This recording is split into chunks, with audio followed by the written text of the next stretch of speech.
Los lactantes pues no tienen, entre comillas, aún menstruación ni actividad estrogénica, por lo tanto la microbiota puede ser que se llama simplemente natural e innata desde el nacimiento, mientras que ya en la menarca empieza ya a proliferar los estrógenos y por ende ya pueden empezar a aparecer los lactobacilos. En la edad reproductiva ya es más característico y especialmente en periodos de menstruación es donde pueden haber subidas y bajadas del estrógeno y por ende modificar el pH vaginal después de esto. El embarazo y puerperio, evidentemente por acción de la progesterona, hace de que el medio sea más influyente para infecciones y la posmenopausia del mismo modo, porque la caída de los estrógenos hace que la flora microbiana normal pueda modificarse.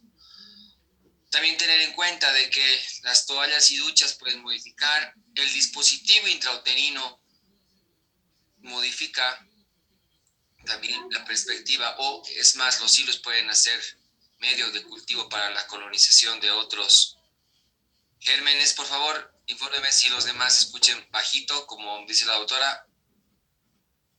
Se escucha bien, doctor. Entonces, sí, doctora, es solamente su dispositivo. Ya continuamos, no nos distraigamos. La presencia de diafragmas y pesarios también pueden modificar el pH vaginal. Infecciones como las de inmunosupresión, como el virus de la inmunodeficiencia humana o el uso de antibiótico-terapia también pueden modificarlo. También podemos ver la localización que pueden tener los patógenos. En la vagina, por lo general, pueden predominar infecciones vaginales que no son de transmisión sexual, entre comillas, como cándida, tricomonas, el complejo GAM, que ahí también se denomina vaginosis bacteriana, o el Streptococcus latiae. Y en el cuello del útero también pueden haber infecciones y los patógenos principales son Neisseria gonorrea, Clamidia trachomatis, Mycoplasma, Ureoplasma y Listeria. Estos son más o menos los lugares donde pueden hacer los procesos infecciosos. Pasamos a una de las enfermedades más comunes en ginecología, la vaginosis bacteriana.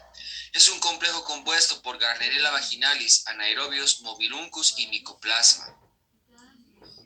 Los factores de riesgo para vaginosis bacteriana: edad, especialmente en la etapa reproductiva, raza negra más predominante, el uso de tabaco, dispositivo intrauterino, duchas vaginales que se llaman muy continuas, y evidentemente la actividad sexual, la promiscuidad hace de que las pacientes sean más propensas a tener Gardnerella vaginalis. Desde el punto de vista, la infección por Gardnerella u otros del complejo GAM, lo que puede provocar es complicaciones obstétricas como amenaza de parto prematuro, apertura de otros microorganismos o los mismos para producir enfermedad pélvica inflamatoria. Endometritis pueden provocar, es una puerta de entrada para el virus del papiloma humano, y también es una puerta de entrada para la inmunodeficiencia humana en estadios de inmunosupresión. ¿Sí? Para realizar el diagnóstico tenemos que el pH va a estar disminuido, menor a 4.5, un test de aminas positivo, la presencia de Clue cells. Estos son los Clue cells, como podemos ver, ¿sí? Son como unas células nucleadas polimorfas. Esa es la presencia de los Clue cells. La microscopía es el diagnóstico muy importante también para realizarlo, y la característica del flujo es que es homogéneo. El tratamiento de elección para la vaginosis bacteriana puede ser con metronidazol, clindamicina o tinidazol. Lo que más recomienda la CDC es metronidazol para el tratamiento. Doctor, perdón que le corte, pero en la diapositiva dice pH mayor a 4.5 y usted dijo menor a 4.5.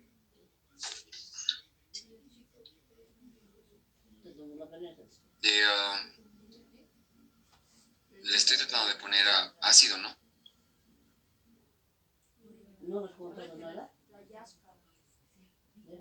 Pero bien. Vamos a pasar ahora con candidiasis vaginal, ¿sí? Dentro de las grupo de las cándidas, la Candida albicans es la que principalmente provoca infecciones del tracto vaginal, ¿sí? También, pero tenemos a otro tipo de candidiasis no muy comunes, que se llama, dentro de los factores predisponentes tenemos para la candidiasis, embarazo, uso de anticonceptivos orales, diabetes, inmunosupresión, la presencia de toma de antibióticos, el uso de corticoides y el factor hormonal también es importante, ¿ya? ¿Qué se llama? Desde el punto de vista de la candidiasis vaginal, tenemos a la no complicada y a la complicada. La no complicada es una que se llama candidiasis que es esporádica, sino sintomatología de leve a moderada, donde el germen más común es Candida albicans y por lo general la paciente no tiene compromiso de la inmunidad. En las candidiasis complicadas tenemos datos de recurrencia clínica severa. Las candidiasis por lo general no son de tipo albicans y hay algunas de las oportunidades donde hay compromiso de la inmunidad en la paciente, ¿ya? También tenemos que se llama respuesta en función al TH1 y al TH2, donde en la no complicada tenemos linfocitos tipo 1, la presencia de macrófagos, interleucina 2, 12 y interferón gamma, la inmunoglobulina anti-A es anticándida y favorece el cuadro asintomático, ¿ya?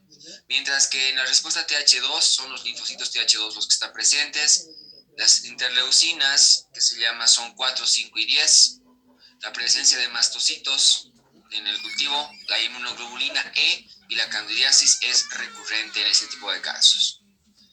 Dentro de los síntomas de la candidiasis hay prurito, vulvodynia, dispareunia y síntomas urinarios, ¿ya?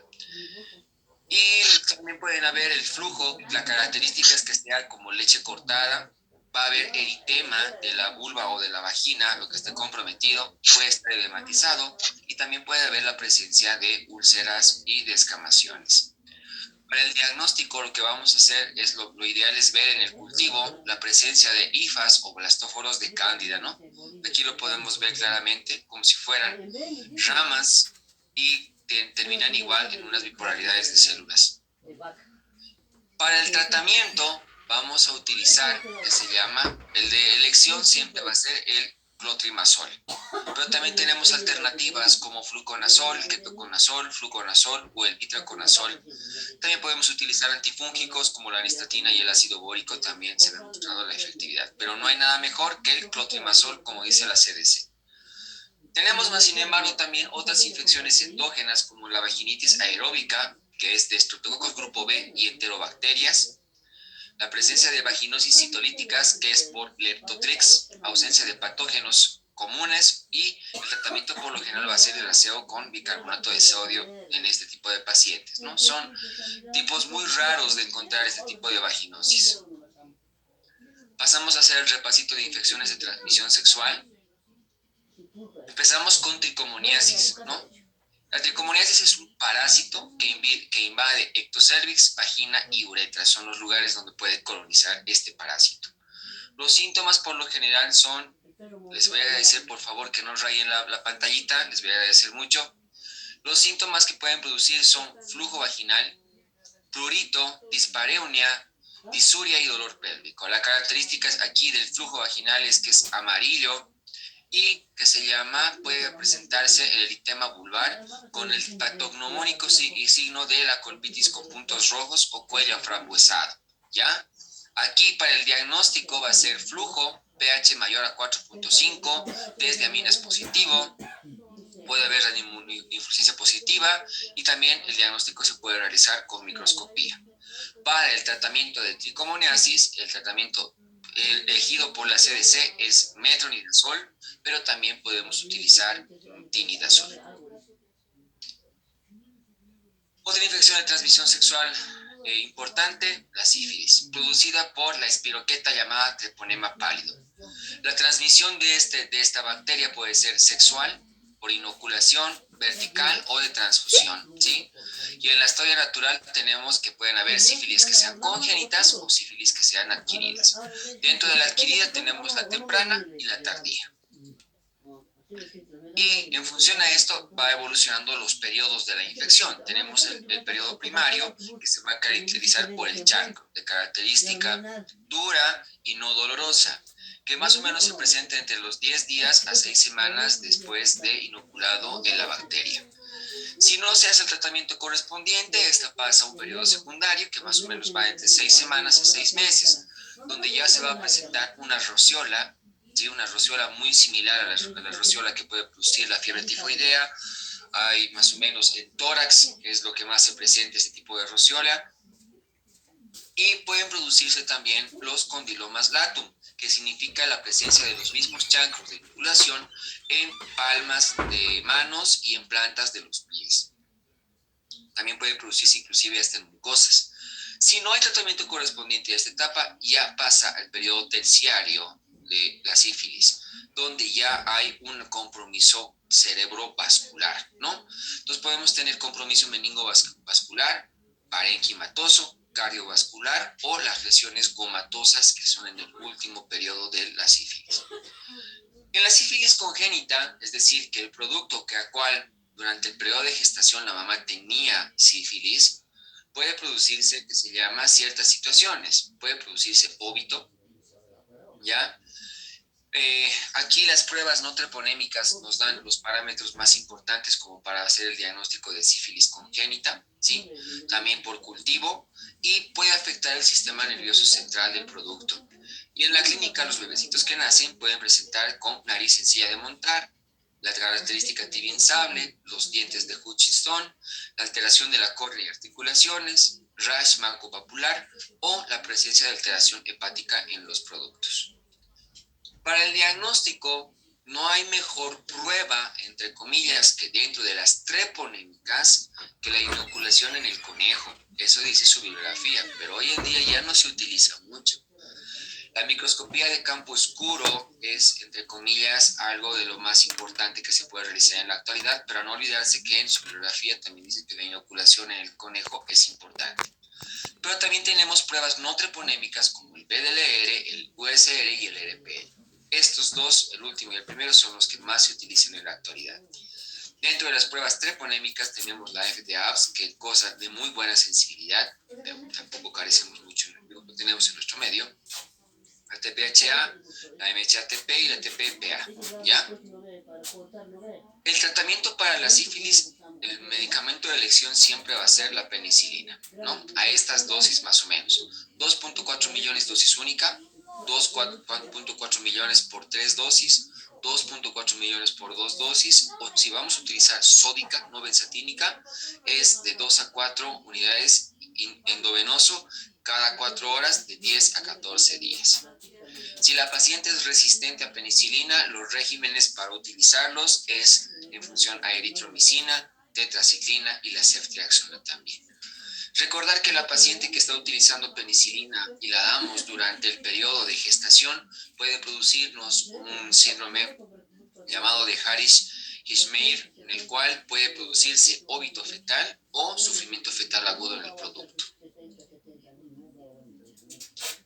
Dentro de la cervicitis también podemos hablar que hay causas infecciosas y las no infecciosas. ¿No? Nos importan más las infecciosas. ¿Qué infecciones pueden, qué patógenos pueden albergar el cuello del útero? Neisseria gonorrea, Chlamydia trachomatis, Trichomona vaginalis o algunas otras causas. Dentro de las no infecciosas tenemos las traumáticas, autoinmunitarias, alérgicas, químicas o de tipo neoplásico, que no, entre comillas, tienen perspectiva de algún patógeno participante. La gonorrea es una bacteria con afinidad especialmente en cervix y uretra. Tiene menor afinidad en trompa, glándula de Bartolino, faringe y ano, ¿sí? Los que más puede colonizar la Neisseria gonorrea es cervix y uretra. En el cultivo vamos a encontrar dipococos gram negativos para el diagnóstico y el tratamiento. El de elección siempre va a ser ceftriaxona, pero también podemos utilizar ciprofloxacina, acitromicina y amoxicilina. La otra bacteria que puede además colonizar no solo cuello de útero, sino también todos estos lugares, es la clamidia, ¿ya? Puede producir cervicitis, uretitis, bartolinitis, perihepatitis, que es el síndrome de Fitz-Curtis, que lo vamos a ver luego. Es el responsable del linfogranuloma venéreo. Es el mayor responsable para las enfermedades pélvicas inflamatorias, es decir, la salpingitis. Y en el producto también puede producir conjuntivitis neonatal.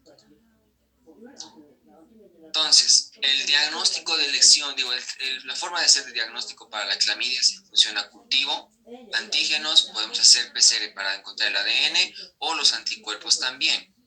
Los tratamientos son en función a aminociclina, doxiciclina, muy importante, tetraciclina, acitromicina, otro de lo que más se utiliza hoy en día, pero también podemos utilizar eritromicina y levofloxacina, ¿ya? Dentro de las infecciones virales tenemos al virus del papiloma humano, ¿no? Donde tenemos que hay dos tipos, los que provocan cáncer de cuello uterino y los que provocan verruguitas genitales. Y más o menos se dividen en virus que son de alto, moderado y bajo riesgo. Los de alto riesgo, 16, 18, 45, 56, sus cepas correspondientes. Moderado, 31, 33, 35, 51, 52. Y los de bajo riesgo, o por lo que en general producen más verruguitas genitales, 6, 11, 40, 42, 43 y 44, ¿no? Tenemos parte de los estadiajes, ¿no? Donde el E1 es la replicación viral, en el 2 hay un factor de transcripción viral, en el E4 hay la interacción del citoesqueleto, E5 interacción de receptores de crecimiento, el E6 degradación del P53, degradación de la proteína RB, L1 proteína mayor y L2 proteína menor para producir el proceso infeccioso. Otro virus que puede producirse por vía de transmisión sexual es el herpes simple genital. Recordad que el 1 y tipo 2, predominantemente el tipo 2 para el área genital, ¿sí? La presencia de las úlceras, ¿no? Maculopapulosas varias que pueden producirse en tracto genital inferior, muy característico de la infección. Y en el embarazo puede producir que se llama complicaciones cuando el primer episodio está en el primer trimestre, o puede producir mayores complicaciones aún cuando también el primer episodio es en el tercero. Eso quiere decir que los dos periodos muy importantes para el proceso infeccioso es el primer y el tercer trimestre para el herpes, ¿ya? El tratamiento de elección para el herpes genital va a ser aciclovir, valaciclovir, ampiclovir o tefluradina, pero el principal siempre va a ser aciclovir, el primero de elección. También tenemos al molusco contagioso, que es un poxvirus. Tenemos de las 3 variantes, ¿ya?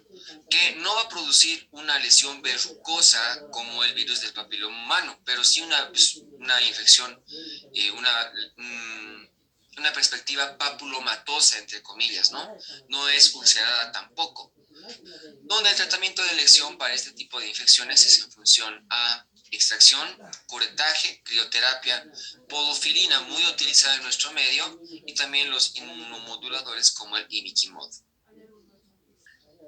Tenemos también la clasificación, esto es, para enfermedad pélvica inflamatoria, ¿sí? Dentro de la evolución se puede clasificar en aguda y crónica. La etiología puede ser endógena y exógena para la enfermedad pélvica inflamatoria. El origen puede ser primario o secundario. Y los estadiajes, esto igual hasta el día de hoy no cambia. Estadio 1, salpingitis sin reacción peritoneal. Estadio 2, salpingitis con reacción peritoneal. Estadio 3, absceso tubovárico. Estadio 4, peritonitis difusa. Y dentro también de la clasificación por características se puede clasificar en leve, moderada y severa la enfermedad pélvica inflamatoria. El síntoma cardinal para la enfermedad pélvica inflamatoria siempre va a ser el dolor abdominal. Este es el principal síntoma. Pueden haber datos de una palpación de masa anexial, puede haber o no la presencia de fiebre. Cuando son estadios complicados puede haber la presencia de un flemón, es decir, un acúmulo de pus, y que se llama, otro de los criterios es que haya la presencia de secreción purulenta por el cuello del útero o el antecedente del mismo. Para realizar el diagnóstico podemos realizar mediante estudios como la velocidad de eritrosedimentación, el PCR, la microscopía, el hemocultivo y la serología.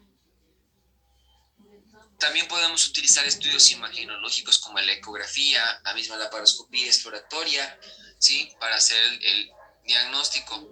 Y tenemos criterios mayores, menores y mínimos para enfermedad pélvica inflamatoria.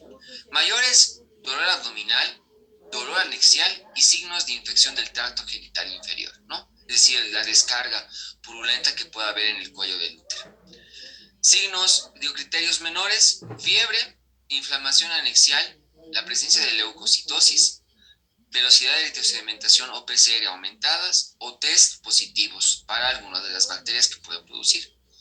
Y dentro de los criterios mínimos está la sensibilidad uterina y o la movilización cervical, es decir, los signos de Proust y Chandelier se llaman, ¿no? La retropulsión del cuello del útero o la lateralización del mismo.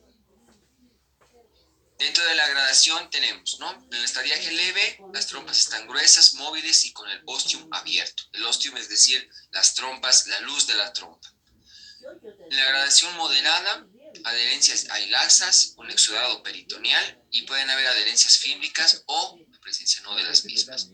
Pero en un estadiaje grave debe haber adherencias gruesos, órganos adheridos y puede haber la presencia de un piosalpinx o un absceso. ¿Qué factores de riesgo se pueden determinar para los pacientes que puedan contraer enfermedad pélvica inflamatoria? Contagio con bacterias exógenas, promiscuidad, utilización de maniobras o algunos materiales que podamos poner dentro del tracto genital inferior, antecedentes de enfermedad pélvica inflamatoria, menstruación, factores inmunológicos en la paciente, traumatismo, la enfermedad de vaginosis bacteriana, ¿no? El complejo GAM, la edad, el estado marital, antecedentes de otras infecciones de transmisión sexual y la presencia de duchas vaginales también está dentro. Para el tratamiento de una enfermedad pélvica inflamatoria tenemos tratamientos ambulatorios, que es con oloxacina o ciprofloxacina más metronidazol, o aminopenicilina más una beta-lactamasa más doxiciclina, o una cefalosporina de tercera generación más un antiaerobio y una doxiciclina. Para el tratamiento hospitalario podemos utilizar ofloxacina o ciprofloxacina, metronidazol, podemos utilizar aminopenicilina más beta-lactamasa y dicloxacilina, o al igual que en el ambulatorio, cefalosporina de tercera generación más un antiaerobio más doxiciclina. Recalcar en estos casos, por ejemplo, que la aminopenicilina o la doxiciclina o también la citromicina que podemos utilizar es predominantemente más para clamidia como tratamiento, ¿no? Pero otras bacterias como pueden estar, es por eso que el régimen se utiliza de polimicrobiano. Si de casualidad produce un absceso, el tratamiento ya será quirúrgico, drenando el absceso. Y que se llama, el absceso también puede instalarse en cualquiera de las partes que esté alrededor del tracto genital inferior y producir síntomas que sean, que se llama, continuos al lugar, ¿no? Pueden presentar disuria si está en función a la vejiga, pueden producir tenesmo si está en la región rectal, puede producir síntomas compresivos si está lateralizado y puede dejar además secuelas, ¿no? Una de las principales, especialmente si oblitera la luz de las trompas, es infertilidad.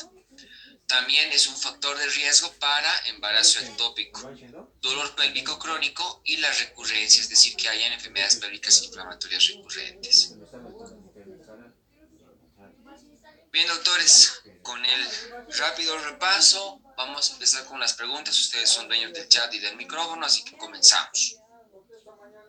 ¿Cuál es el valor del pH vaginal para evitar el crecimiento excesivo de las bacterias potencialmente patógenas? Menor a 5,5, mayor a 7,5, 4,5, 6,4. Sí. La de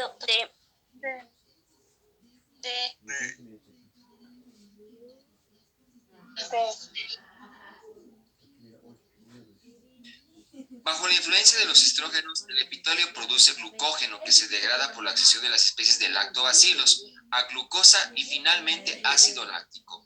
Este último mantiene un pH vaginal menor a 4,5 que previene un crecimiento excesivo de bacterias potencialmente patógenas.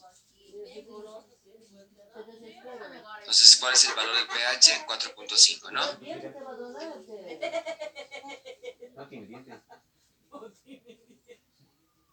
Son microorganismos que forman parte de la microbiota vaginal habitual, excepto Staphylococcus epidermidis, Staphylococcus aureus, E. coli, Chlamydia trachomatis o Streptococcus beta-hemolyticum.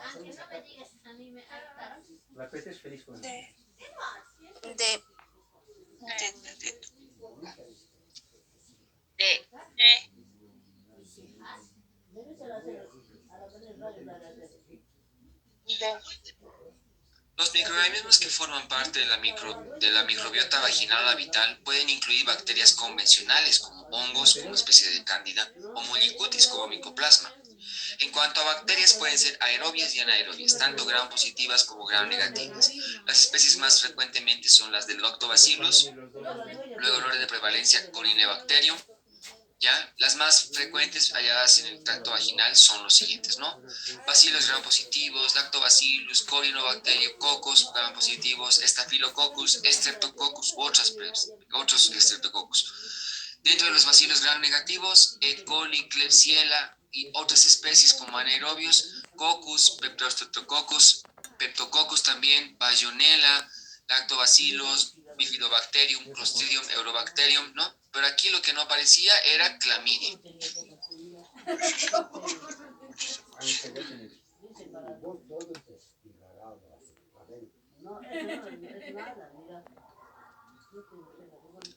Según los criterios de Nugent, un score de 7 a 10 corresponde a microbiota habitual intermedia, vaginosis bacteriana, microbiota saprófita o candidiasis moderada. Me robaron mis ¿Dónde cejas. están mis cejas? Sí. ¿Qué está pasando? Nuestra bolsa. Sí. Con su gato va a ir a hacer pis. Pero está ocupado, pues, ¿dónde vas a ir?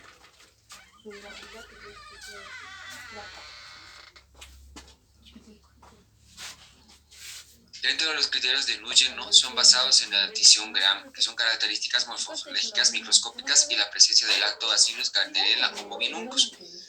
Cuando tenemos un score de 7 a 10 es vaginosis bacteriana, un score de 4 a 6 microbiota intermedia y un score de 1 a 3 microbiota habitual. La respuesta es vaginosis bacteriana. ¿Qué me mira? Y yo te la mira a tu granito. Tu granito, hincha tu cara ahí. Pareces pepón. ¿Ya me pasó? Es un microorganismo patógeno de localización endocervical. Cándida, Neisseria, Streptococcus, Trichomona o Gardnerella. B.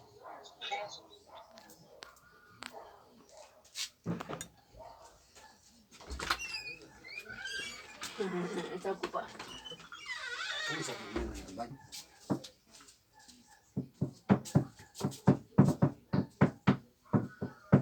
Para la localización de los microorganismos patógenos, ¿no? La localización vaginal hay cándida, tricomona, complejo GAM, Streptococcus y otros lactobacillus. Endocervical, Neisseria gonorrea, clamidia, micoplasma, ureoplasma o Listeria monocytogenes. En este caso la respuesta es B porque Neisseria es del tracto endocervical.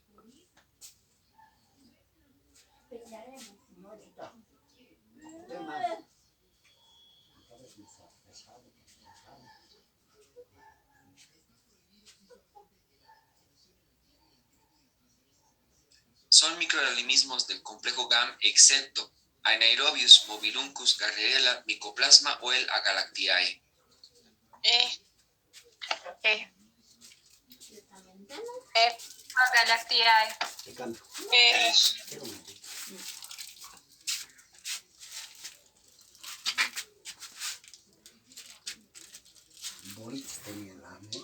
Al igual que muchos cuadros clínicos en ginecología y obstetricia, la etiología de esta entidad es polimicrobiana y se conoce en la Argentina como complejo GAM.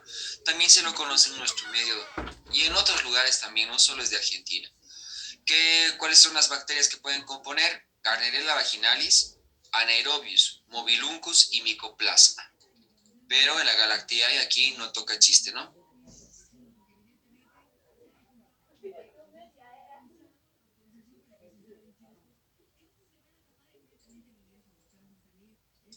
Es considerado gold estándar para el diagnóstico microbiológico de vaginosis bacteriana. Clínica, PCR, determinación del pH vaginal, prueba de minas o en los criterios de Nugent o Amsel. D. E.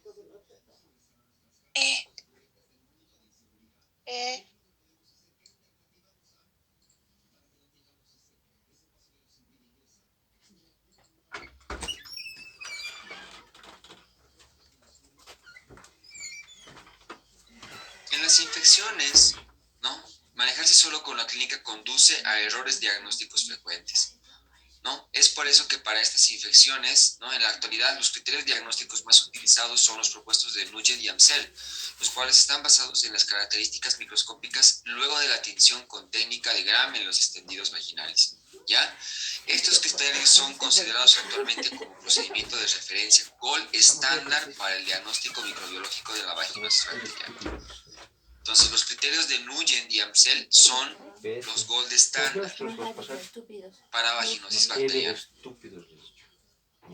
User de campeões com ele. Hermoso. Visitas, ¿eh? Campeón de ser. En serio, sí, te metes. Ahí sí, copan. Ah, no sé. De campeões. Vas por ser conectado. No me preguntar. El bebé, Con el Donato. Son componentes de los criterios de Amsel, excepto flujo homogéneo, pH de 4.5, prueba de aminas positiva, presencia de Cloesels o dolor pélvico. Mi papá entra al baño y tú puedes empezar el pico. ¡Ay, caramba! ¿Vas a entrar al baño? Imagínate, abuelo. Ahora me duele.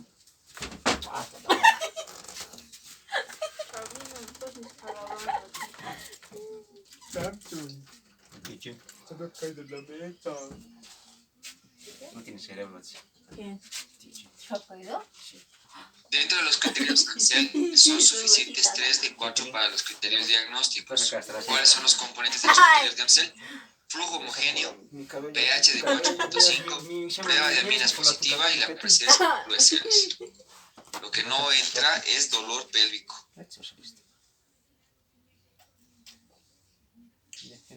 De premio en mi cabello, ¿ya? Junto con mis azulitos.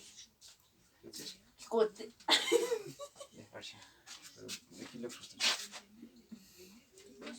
El flujo de la candidiasis vulvovaginal suele ser blanco grumoso, transparente, achocolatado, blanco con estrellas sanguinolentas o amarillenta. Ya, eso.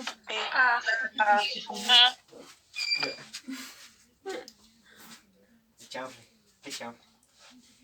Más fuerte que una lechura. Esto se ve aquí. Una cosa bien.